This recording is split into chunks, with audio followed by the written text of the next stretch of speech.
warahmatullahi wabarakatuh. Kami dari kelompok 10 ingin membahas tentang penalaran. Saya Dea Fitria Desti dan pemateri pertama Teh Sinta dan pemateri kedua Teh Eva. Baik, langsung saja kepada Teh Sinta sebagai pemateri pertama. Sebelum ke pengertian penalaran, banyak kalimat dalam pertuturan yang tidak dapat diterima, bukan karena kesalahan gramatikal, tetapi karena kesalahan penalaran. Contohnya, orang Indonesia itu malas. Karena tidak semua orang Indonesia itu malas. Itu adalah kesalahan penalaran dalam sebuah kalimat. Kemudian kalimat yang kedua, contoh kalimat kedua, kita boleh korupsi karena para pejabat juga banyak yang melakukan. Tentu saja ini kalimat yang salah nalar. Seharusnya korupsi tidak hanya dilakukan oleh pejabat saja. Pengertian penalaran. Penalaran adalah suatu proses berpikir manusia untuk menghubung-hubungkan data atau fakta yang ada sehingga sampai pada suatu kesimpulan.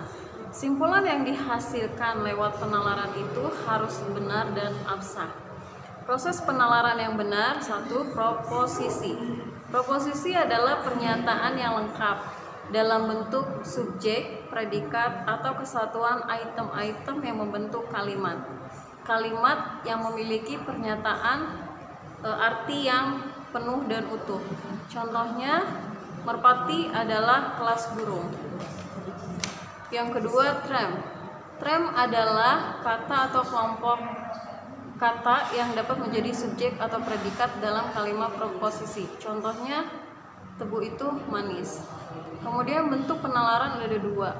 Penalaran deduktif, yaitu proses berpikir yang bertolak dari suatu proposisi yang sudah ada menuju kepada suatu proposisi baru, dari umum ke khusus. Contoh berpikir secara deduktif dibedakan atas silogisme dan entimen. Silogisme adalah penalaran deduktif yang lengkap proposisinya, sedangkan entimen adalah penalaran deduktif yang dihilangkan salah satu premisnya atau kalimat yang dijadikan dasar penarikan kesimpulan di dalam logika. Contoh dari silogisme yaitu semua sarjana adalah orang cerdas. Kemudian kalimat yang kedua, Ali adalah sarjana. Kesimpulannya adalah Ali seorang yang cerdas. Entimen, contohnya dia menerima hadiah pertama karena dia menang dalam pertandingan itu. Kesimpulannya dia menang dalam pertandingan itu. Kemudian bentuk penalaran yang kedua adalah penalaran induktif, yaitu penalaran yang bertolak dan pertanyaan-pertanyaan yang khusus dan menghasilkan simpulan umum. Bentuk penalaran induktif ada tiga. Yang pertama, generalisasi, yaitu penalaran induktif yang memiliki pernyataan simpulan yang umum. Contohnya, tembaga dipanaskan memuai, besi dipanaskan memuai. Dapat disimpulkan bahwa logam bila dipanaskan akan memuai. Yang kedua, analogi, yaitu penalaran induktif dalam penarikan simpulan membandingkan dua hal yang mempunyai sifat yang sama. Contohnya, Desi adalah lulusan SMA, dia pintar. Contoh kalimat kedua, Amir adalah lulusan SMA. Kesimpulannya adalah Amir pintar. Kemudian yang ketiga yaitu hubungan kausal. Hubungan kausal adalah penalaran yang diperoleh dari gejala-gejala yang saling berhubungan. Contohnya, tombol ditekan akibatnya bel berbunyi. Baik, terima kasih kepada pemateri pertama. Selanjutnya kepada pemateri kedua yaitu Teh Eva Eviana. Silahkan. Saya akan melanjutkan materi dari yang telah disampaikan Teh Sinta tadi. Jadi di sini saya membahas tentang beberapa kesalahan kesalahan dalam penalaran. Kesalahan penalaran yang sering terjadi antara lain akibatnya dari faktor-faktor berikut.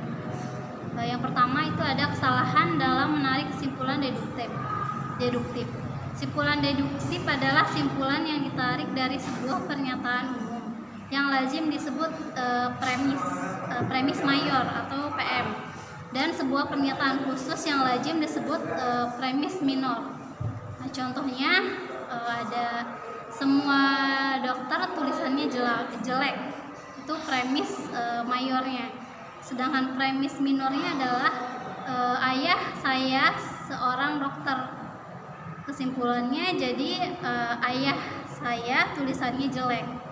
Nah, di sini kesimpulan dari yang telah saya jelaskan tadi termasuk kalimat yang logis atau sah. Sedangkan yang tidak sahnya adalah premis mayornya semua dokter tulisannya jelek, sedangkan premis minornya ayah saya tulisannya jelek. Kesimpulannya ayah saya adalah seorang dokter. Nah, di sini kalimat yang tadi saya sebutkan itu termasuk tidak sah dan tidak logis. Sebuah simpulan deduktif akan logis dan sah kalau memenuhi syarat berikut. Yang pertama, ditarik dari premis mayor yang subjeknya menjadi predikat pada premis minor. Selanjutnya, kesimpulan itu sendiri berupa subjek premis minor menjadi subjek simpulan, dan predikat premis mayor menjadi predikat simpulan. Contoh lain dari kesalahan penalaran yaitu semua mahasiswa tamatan SMA. Premis mayornya semua mahasiswa adalah tamatan SMA. Kemudian premis minornya ada Ida seorang mahasiswa. Kesimpulannya Ida tamatan SMA. Nah, di sini kalimat tadi itu tidak sah atau tidak logis termasuknya. Terima kasih. Baik, itulah pembahasan dari pemateri.